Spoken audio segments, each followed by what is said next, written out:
Yo, what up, guys? All right, so playing again with the MotionCam app. I guess it has a new update, a 5.0 something update. I've just downloaded it, and haven't did a full in-depth review on it, but I've actually just took it out this morning on my way to take my daughter to school. Interesting things I did notice: I don't see the anamorphic settings anymore, and you guys know I'm a big anamorphic guy, so I'm kind of disappointed in that. But this is the first time I've ever used it in direct log mode, and it's actually working pretty well. I did have to downscale it. I guess I'm using whatever the default setting is, I think 3000 by something, but I did downscale it by 1.5 because it wasn't recording very long for me. But it's pretty cool though, because I'm using the ARRI LogC3 with the full ARRI Alexa, because I have that LUT in DaVinci Resolve and I use it quite often. And that's what I'm familiar with and I like. So I'm pretty happy with that so far. Direct log mode is pretty cool. Recording at HV 10-bit and straight to the phone. And right now I'm doing a talking head in front of it. I think it is moving because my fan is blowing my stand. But normally I would never do this. I always have it in RAW because it couldn't do the direct log. It would always, I'm a Google Pixel 8. It would never record more than 10 seconds and then it would just drop frames. So it's really cool to see. I did shoot some footage. Let's take a look at some of the footage that I shot. Again, nothing special. Didn't even have it in ND filter. Didn't have my anamorphic lens. I got to get all that stuff set up. But I didn't see the section in there for the anamorphic viewing, which I'm kind of bummed about. So other than that, let's go take a look at the footage. All right. So again, I didn't have any gimbal or anything, just going handheld. I am using the normal stabilization here. And again, some of these shots I didn't even really set focus. I just set it to infinity and that was pretty much it. Same here. I think this one was on auto mode because you can see it does make an adjustment right here when I get to the top. So that was an auto, but I think the focus was off. Using the wide lens here, of course, I don't realize how wide that is. My finger was in the shot. And this one, I definitely know I used auto mode. And yeah, again. But this one was weird. I did have some issues here. Like this black bar here on these shots, I don't know why. You can see this one goes away and it comes back. Maybe I was coming towards the limit of memory, but then this shot was filmed earlier, so that couldn't be the case. So I did have some issues there, but other than that, everything else worked pretty fine. So it's cool to see these updates still coming on the MotionCam Pro app. I did go to the MotionCam YouTube page, and I was pretty impressed with some of the videos of like 30, 40 minutes of driving around in a car in raw mode, not raw mode, but direct log mode, which is pretty impressive because back in the days when it first came out, like that wasn't happening, right?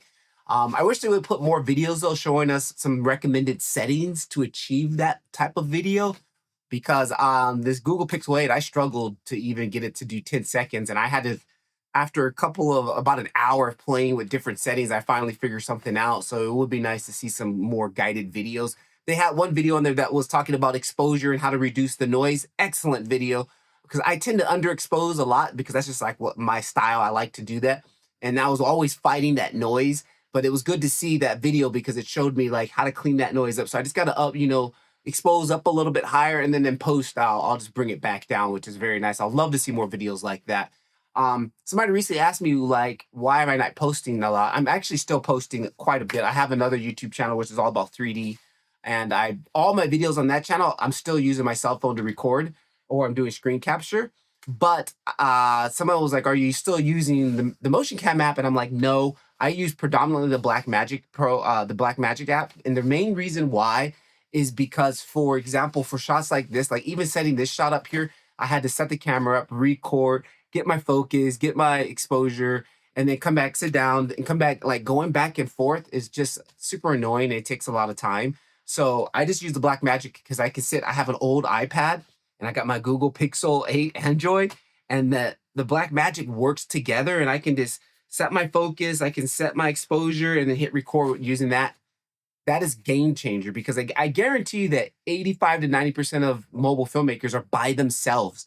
So I really hope to see MotionCam in the future start to think about maybe having some type of integration where we can take a look at an old Android phone and do what the Blackmagic allows us to do, control the app on a separate device. Like that is game changer, because that will allow me to set up shots and hit go, and boom, I'm ready to go.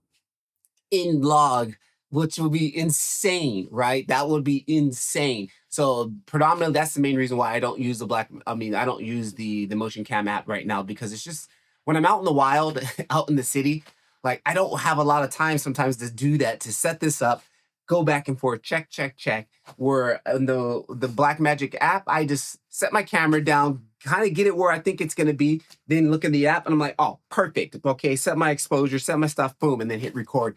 And it's like so much quicker. So I will take not shooting in RAW and log just to be for the convenience of setting up a shot really fast and being able to monitor that shot.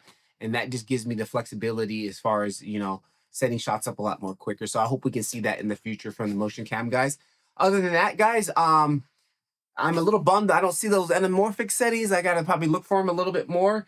I think I might try to do some more videos. It all depends like how motivated I get, because again, like using the Blackmagic app is just so easy as far as run and gun shooting by myself. So I love shooting in RAW, but I will prefer to shoot standard just because I can comp my shots up, set my shots up a lot more quicker and easier. So until we get to that days, I'll probably still, the motion cam app is kind of just like, I'll play with it here and there. But yeah, my workhorse is Blackmagic app right now because it's just convenience and setup and shots. So, all right, guys, hope to post some more videos coming soon. Keep filming. Patrick Levar. Peace.